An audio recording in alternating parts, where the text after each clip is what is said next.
বঙ্গ রাজনীতিতে ইদানিংকালে হিন্দু বাঙালি প্রীতিটা ক্রমশ বাড়ছে।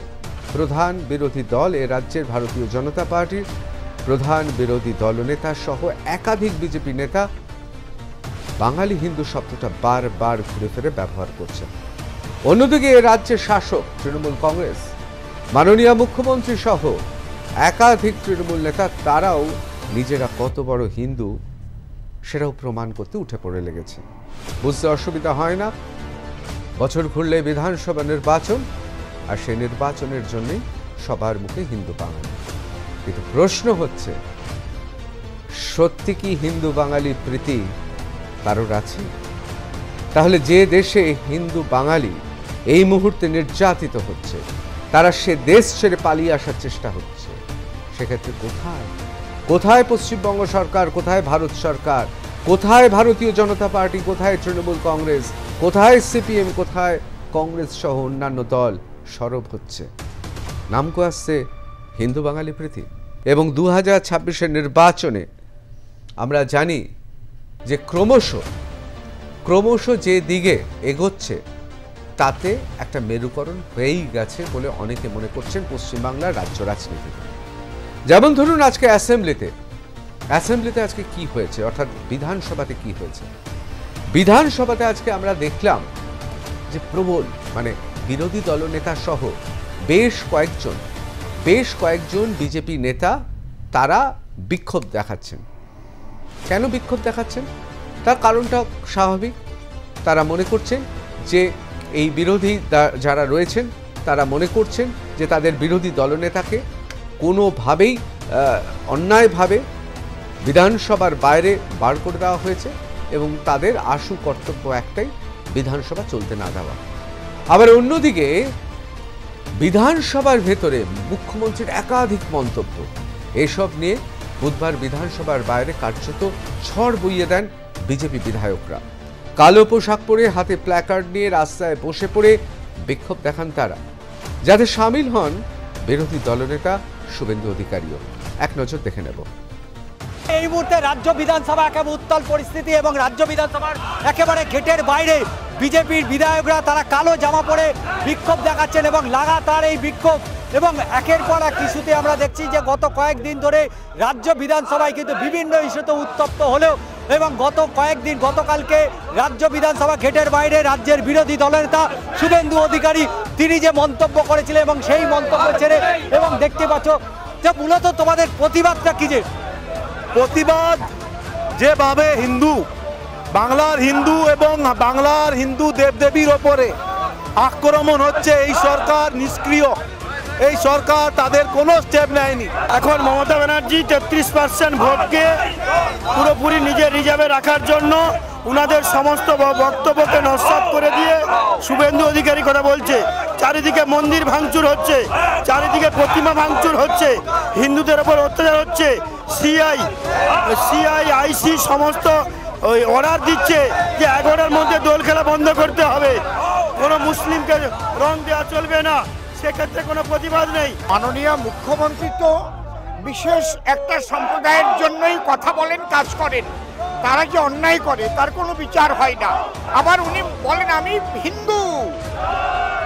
হিন্দু মুসলমান বুঝি না, সবাইকে সমান অধিকার দিতে হবে। সরস্বতী পূজা কেন বন্ধ হবে?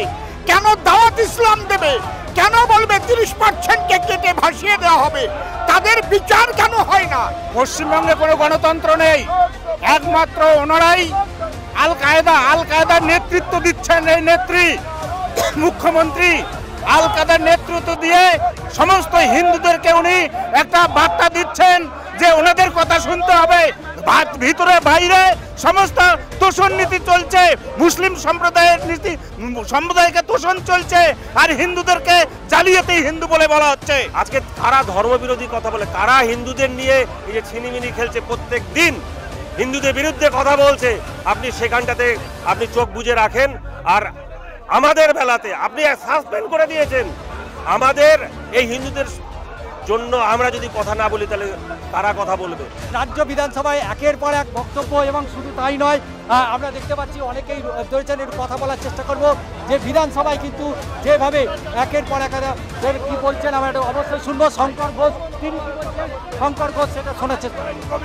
হিন্দুদেরকে 30% কেটে ভাসিয়ে দেবো এগুলো বলবে, সিদ্দিকুল্লাহ বলবে বাচ্চা জন্ম দিয়ে ভাসিয়ে দেবো, সেগুলো চলবে।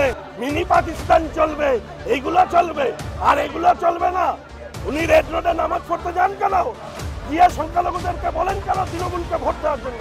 লজ্জা হয় না? এই রাজ্যে ধর্ম নিয়ে রাজনীতি যদি কেউ করে থাকে তাহলে সেটা মমতা ব্যানার্জি করেছে।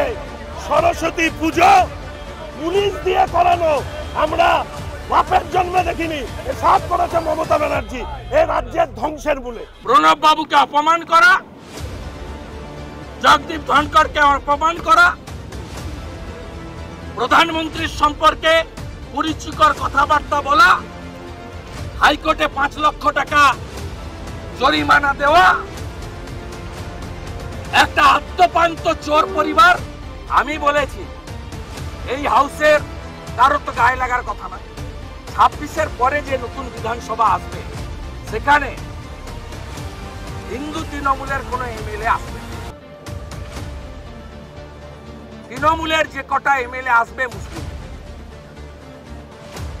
বিজেন্দ্র গুপ্তর যা হয়েছে এবং শঙ্কর ঘোষ মনোজ ওরাওর সঙ্গে এই স্পিকার মার্শাল দিয়ে যা করেছে, সেক্ষেত্রে যেহেতু কেবলমাত্র তৃণমূলের মুসলিম এমএলএ 26-এর পরে আসবে, তাই তারাও একইভাবে every action has it same and equal reaction. এটা আমার কথা নয়, নিউটনের কথা। প্রত্যেক ক্রিয়ারই সমান এবং বিপরীত ধর্মী প্রতিক্রিয়া। রাজ্য বিধানসভা গেটের সামনে উত্তপ্ত কিন্তু এখনো রয়েছে। দেখতেই পাচ্ছ যে বিধানসভার একেবারে গেটের সামনে যেখানে দীর্ঘক্ষণ বিরোধী দলের নেতা শুভেন্দু অধিকারী সহ সমস্ত বিধায়করা তারা কিন্তু এখানে বিক্ষোভ দেখেছে এবং সেই বিক্ষোভের মাঝেই আমরা দেখেছি যে কলকাতা পুলিশের প্রিজন ভ্যান সেটাও কিন্তু এখানে চলে এসছে এবং কেন প্রিজন ভ্যান আনা হলো সেটা নিয়েও কিন্তু একেবারে প্রশ্ন রয়েছে এবং পুলিশি নিরাপত্তা চাদরে পুরোপুরি মুড়ে ফেলা হয়েছে বিধানসভার চত্বর এলাকা এবং এখনো পর্যন্ত সেই বিক্ষোভ চলছে এবং এই বিক্ষোভ কিন্তু লাগাতার চলবে এবং মুখ্যমন্ত্রীর বক্তব্য এবং তারপরে বিধানসভার বাইরে বিরোধী দলনেতার এই বিক্ষোভ। চিত্র সাংবাদিক কৃষ্ণেন্দু মজুমদার, পার্থ চক্রবর্তী, সঞ্জু সুরের সাথে ষষ্ঠী চট্টোপাধ্যায়ের প্রতিবেদন, আর+ নিউজ, কলকাতা। আপনারা দেখলেন কিরকম উত্তপ্ত পরিবেশ, অর্থাৎ বিধানসভার বাইরে সেখানে বিরোধী দলনেতা থেকে শুরু করে আমরা দেখলাম যে ভারতীয় জনতা পার্টির বিধায়করা কালো পোশাক পরে প্রতিবাদ জানাচ্ছেন। বারবার হিন্দু বাঙালির শব্দটা এই মুহূর্তে উঠে আসছে। এই দুটি শব্দ হিন্দু এবং বাঙালি, অনেকে বলছেন একটি শব্দ হিন্দু বাঙালি, অত্যন্ত গুরুত্বপূর্ণ হয়ে উঠছে রাজ্য রাজনীতিতে। আমি আলোচনাতে চলে যাব। আজকে আলোচনাতে আমাদের সঙ্গে যারা রয়েছেন তাদের সঙ্গে তো আলোচনা করব, কিন্তু তার আগে একবার অবশ্যই আমরা দেখে নেব যে মাননীয় মুখ্যমন্ত্রী মমতা বন্দ্যোপাধ্যায় এবং বিরোধী দলনেতা শুভেন্দু অধিকারী তারা কি বলেছেন এবং তারপর সরাসরি আলোচনায় চলে যাব এবং যে আলোচনা শুধুমাত্র পশ্চিমবঙ্গের বঙ্গ রাজনীতিতে বিধানসভায় কি হচ্ছে তাতে আমরা আবদ্ধ থাকবো না। কাককে ঘুম পড়লেও ময়ূর হয়ে যায় না, অত্যন্ত তাৎপর্যপূর্ণ এই বক্তব্য। আমি হিন্দু, ধর্মের নামে এখানে জালিয়াতি করবেন না। মানবিকতাই সবচেয়ে বড় ধর্ম, ধর্ম নিয়ে কিছু হয় না। মানুষের আচরণ মানুষের মতন হওয়া উচিত। এভাবে কোনো ধর্মকে অপমান করা চলতে পারে না। গতকালের বিবৃতি আমি শুনেছি, চেয়ারটা সকলে, যদি কারোর কিছু বলার থাকে বলতে পারে, আমি বসে শুনব। আমার কথা ওরা শুনবে না, ওরা চিৎকার করবে, এটা গণতন্ত্র নয়। আমাদের দেশ সৌজন্যের দেশ, সার্বভৌমতার দেশ। আমাদের রক্তে কোনো ধর্ম লেখা থাকে না, মানবিকতাই আসল ধর্ম। এখানে কোনো সম্প্রদায়কে অপমান করা আমরা বরদাস্ত করব না।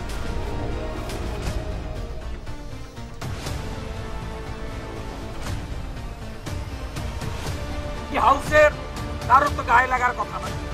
26-এর পরে যে নতুন বিধানসভা আসবে সেখানে হিন্দু তৃণমূলের কোনো এমএলএ আসবে না। তৃণমূলের যে কটা এমএলএ আসবে মুসলিম। বিজেন্দ্র গুপ্তর যা হয়েছে এবং শঙ্কর ঘোষ মনোজ ওরাওর সঙ্গে এই স্পিকার মার্শাল দিয়ে যা করেছে, সেক্ষেত্রে যেহেতু কেবলমাত্র তৃণমূলের মুসলিম এমএলএ 26-এর পরে আসবে, তাই তারাও একইভাবে every action has it same and equal reaction. কিন্তু আমার কথা নয়, নিউটনের কথা। প্রত্যেক ক্রিয়ারই সমান এবং বিপরীত ধর্মী প্রতিক্রিয়া। মমতা ব্যানার্জি হিন্দু বিরোধী দুবার প্রমাণ করেছে। 2024-এ 22শে জানুয়ারি রাম মন্দির উদ্বোধনের দিন তিনি রাম মন্দির উদ্বোধনে আমন্ত্রণ পাওয়া সত্ত্বেও যাননি, উল্টে মিছিল করেছেন পার্ক সার্কাসে। মমতা ব্যানার্জি 66 কোটি হিন্দু পুণ্যস্নান করেছেন, তাতে সব দলের লোক আছে। উনার দলের 50 জন এমএলএ স্নান করে, 3 জন এমপি স্নান করে। আপনি মৃত্যুকুম্ভ বলে নিজেকেই প্রমাণ করেছেন যে আমি হিন্দু বিরোধী। এটা গণ্ড মূর্খ, এটা গণ্ড মূর্খ জানে না বিজেপিতে এক ব্যক্তি এক পদ। রাজ্য সভাপতি কাকে করবে বিজেপি ঠিক করে, কিন্তু মুখ্যমন্ত্রী কখনো রাজ্য সভাপতি হয় না, বিরোধী দলনেতা কখনো রাজ্য সভাপতি হয় না। আপনাকে ইগনোর করতে বলছেন, হ্যাঁ উনি ইগনোর করলে আমি বেঁচে যাই। ওনাকে ভবানীপুরে হারানোটা সহজ হয়। আমি ভবানীপুরে এক কাপ চা খেয়েছিলাম, তাতেই উনি সন্ধ্যাবেলা 8টা কাউন্সিলরকে ডেকে কাল থেকেই নেমে পড়, এখানে কিন্তু গুজরাটি, মারোয়াড়ি, হিন্দি ভাষী, বাঙালি, হিন্দু, শিখরা সব আমার বিরুদ্ধে। উনি এত ইগনোর করেন, ভালো ইগনোর এমন করেন 9 মাস বাইরে রেখেছেন। আজকে তো উনি যা বলেছেন তার উত্তর আমার দেওয়ার কথা ছিল, উত্তর আমার দেওয়ার কথা ছিল। গোল হয় না তো, গোল জনগণ দেবে এবং 2026-এ কেজরিওয়ালের মতো মমতা হারবে।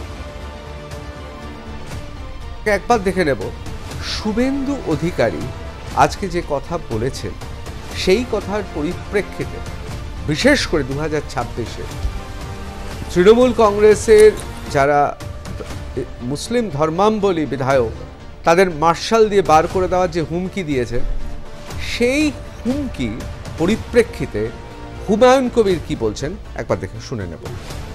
এ সময় কথা বলবে, উনি তো অনেক কিছুই বলছেন, পাগলের প্লব প্রতিদিন শুনছি আমরা। তো বললাম তো 77-এ গিয়েছিল, 200-র স্বপ্ন দেখিয়েছিল গোটা ভারতবর্ষের বিজেপির নেতাদের, বলেছিল 200 দখল করবে। হয়েছিল কটা? 77। তার মধ্যে 2টো পার্লামেন্টের মেম্বার ছিল, রানাঘাটের জগন্নাথ সরকার আর আরেকজন পরাজিত এমপি নীতিশ প্রামাণিক, তখন অমিত শাহের ডেপুটি ছিলেন। তো তিনিও জিতেছিলেন, রিজাইন দিয়েছিলেন। পরে সেই সিটে আমাদের উদয়ন গ্রহ কত ভোটে জিতে এসেছিল আপনারা জানেন। বুঝে নেওয়া বলতে উনি যদি এই সমস্ত কথা বলে মনে করেন যে ওনার কাছে 22-24 জন কেন্দ্রীয় ফোর্স আছে, যা খুশি তাই করে যাব, আমরা 42 জন ওনার সঙ্গে বুঝে নেব উনি কতটা শক্তি ধরেন, আমাদেরকে চ্যাংদোলা করে বার করবেন, আর ওনাকে ওখানে কীভাবে খুশে দেবো সেটাই বোঝাপড়াটা হবে। হ্যাঁ, না না, হয়তো 72 ঘন্টা সময় দিলাম, উনি কত বড় মাতব্বর। আর তারপরে যদি উনি এখানে বেশি এরকম করেন, আমি পরবর্তীকালে 72 ঘন্টা পরে যদি ক্ষমা না চাই, তাহলে আবার যা বলার বলবো। তারপরে ও মুর্শিদাবাদে কী করে ঢুকে, ও তো বিরোধী দলনেতা শুধু মেদিনীপুরের না আর কলকাতারও না, ও বিরোধী দলনেতা গোটা রাজ্যে। সে মুর্শিদাবাদ জেলায় যেদিন ঢুকবে সেদিন ওকে বুঝিয়ে দেবো যে মুসলমানের শক্তি কতটা আছে। হুমায়ুন ভাই, বুঝিয়ে দেওয়াটা কি এটাই বুঝলাম না, বুঝিয়ে দেওয়ার ব্যাপারটা। যদি আমাকে মারতে আসেন তো ওনাকে কি আমি রসগোল্লা খাওয়াবো নাকি? ঠুসে দেওয়া, ঠুসে। উনি তো আচার মারবো বলে আমি ঠুসে দেবো, মানে মাও বল একদম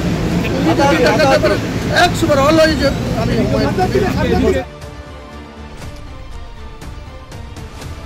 আপনারা জানেন হুমায়ুন কবির, তিনি আগেও একাধিক বিতর্কিত মন্তব্য করেছেন।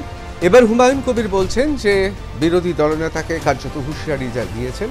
তিনি বলছেন মুসলমানের শক্তি বুঝিয়ে দেব, ঠুসে দেব। ঠুসে দেওয়ার বিভিন্ন অর্থ আছে, তার মধ্যে একটি অর্থ বহুল প্রচলিত, সেটা হচ্ছে ঘুষি মেরে সরিয়ে দেওয়া।